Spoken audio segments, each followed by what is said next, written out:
Morning ulit mga boss. Hindi pa ako makapag-DIY dito sa bahay. Lagi busy ron sa pag-aasikaso sa isda. Kaya hindi pa ako makagawa dito sa bahay. Kaya wala pa akong may upload. So naisip ko, ipakita na lang kung ano yung pinagkakaabalahan ko doon ting umaga. Doon sa bahay ng magulang ko.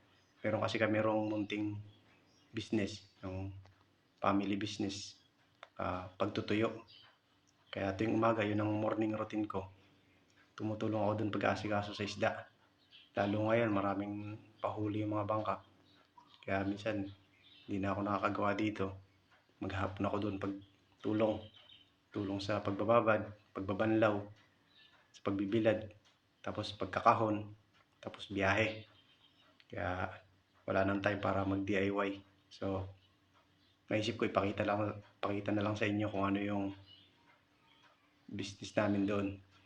Munting business ng pamilya, yung pagtutuyo. Pakita ko sa inyo yung paano ibabad. Tapos, pagbibilad para may idea kayo kung sakaling gusto nyong pasukin yung business na pagtutuyo. So tara, samahan nyo ako, papakita ko sa inyo.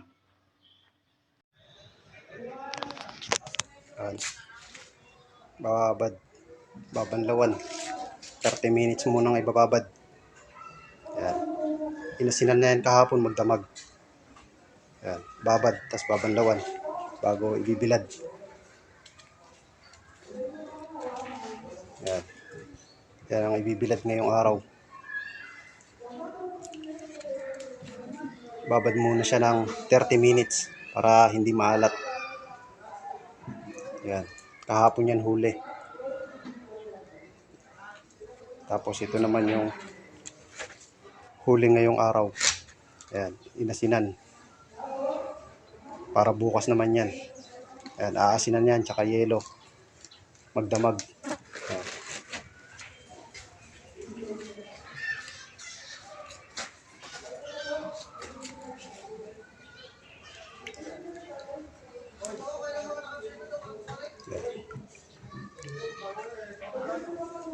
Tutuyo. Ayan.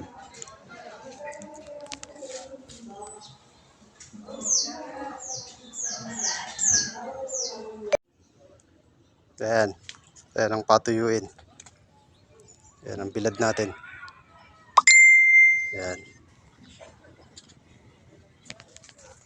Ayan. Mga ilang oras na lang to, tuyo na.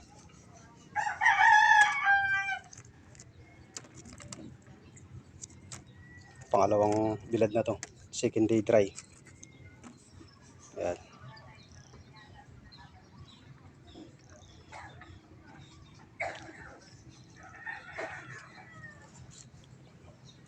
Two dry. 2 day dry. Kung tawagin. Para tuyong tuyo. Ayan.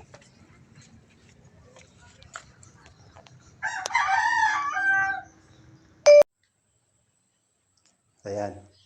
Ito na ang ating finished product. So ito na yung produkto natin. Na ikahon na. Mula sa kuha sa bangka. Babad, asin yelo, tas banlaw, tas bilad. O ito na. Kinahon. Ito na. Yan ang ating dried fish. So i-deliver na ito mamaya. So ang isang box 20 kilos. Ayan. Itong business ng pamilya namin. Dried fish. Tawag sa amin dito sa isda na to, halubaybay. Pero ang pinakapangalan talaga dito sa Pinas, Salinas. Mas kilala to sa Salinas. Ito yung Salinas. Ayan. Pero sa amin, tawag sa amin ito, halubaybay. Ayan. Ganda. Nipis oh. Talagang tuyong-tuyo. Gaan. Kaya laging 2 dry ang tuyo namin. Hindi kami nandadaya na 1 dry. Kasi yung iba 1 dry para mabigat. Mabigat sa kilo. Ito talagang 2 days na binibilad. Kaya ito yung tuyo. Ayan. Ayan. Kitang-kita mo naman. Tapos, pag hinayaan mo lang nakabukas na ganyan, kapag hindi ito yung tuyo, makikita mo maglalapitan yung mga langaw. Lalo na yung malalaking langaw, tawag sa amin bangaw. Yun. Yun ang malakas makauud. yung mga malalaking langaw. Pero pag tuyo-tuyo, wala, hindi lalapitan ng langaw yan. So yan. Yan na yung aming produkto. I-deliver ko na mamaya sa buyer ko. Yan. Yan ang pinagkakaabalahan ko sa araw-araw. Diyan kami kumuha ng panggastos, budget. Yan. Diyan namin kinukuha. Kaya tuwing umaga, yan ang routine ko. Ang asikasuhin yung mga isda pag may pahuli yung mga bangka. Yan. So ngayon, bali ano yan, 10 box yan. Kukunin ko pa yung iba dun sa bahay ng magulang ko. Yan. Deliver ko mamaya yan. So, kita nyo na. Yan. Yung iba nito dinadala pa sa sa Balot Tondo. Yan. Doon yung mga bagsakan sa Balot Tondo. Ang ganda oh. Puting-puti. Puting-puti. Oh, lapad. Yan. So, yan. Nakita ko na kung ano yung produkto namin. Saka na muna yung DIY kapag hindi na ganong busy. So, tapusin ko na dito. Susunod na upload na lang.